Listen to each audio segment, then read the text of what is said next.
So what's this? Flowering room number 5. At a secret location somewhere in the Midlands, medical cannabis is just days away from harvest. All of these are flowering sites. It's 5 years since the government legalised the drug so specialist doctors could prescribe it for conditions like chronic pain, which affects 8 million adults in the UK.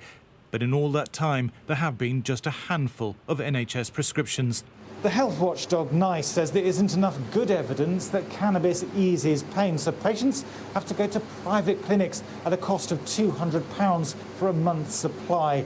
The law may have changed, but for those who can't afford to pay, it's made little difference. Clinical trials could break the deadlock, but the government's National Institute for Health Research has told Sky News that it hasn't funded any studies since medical cannabis was legalised. To fill the evidence gap, Celadon Pharmaceuticals is growing high-grade plants, then using them for the first time in a trial of 5,000 patients with pain. It's had to battle the taboo of a street drug. We are a pharma company, we're not a cannabis company.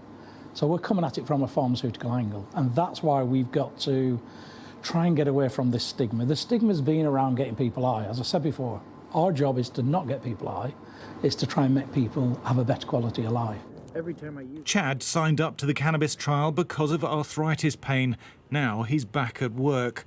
The pain relief is amazing. I was concerned with using the medicinal cannabis about sort of how it make you feel, if it make you feel intoxicated, etc., like when people use it recreationally.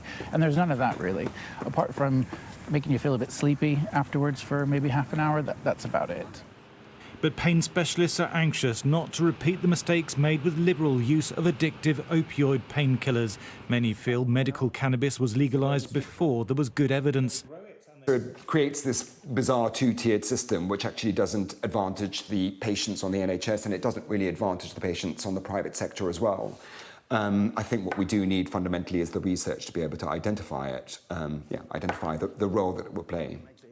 The Home Office says cannabis remains a controlled drug because of potential harm to mental health and dependence, but it has asked expert advisors to see whether there are any barriers to research into its benefits. Thomas Moore, Sky News.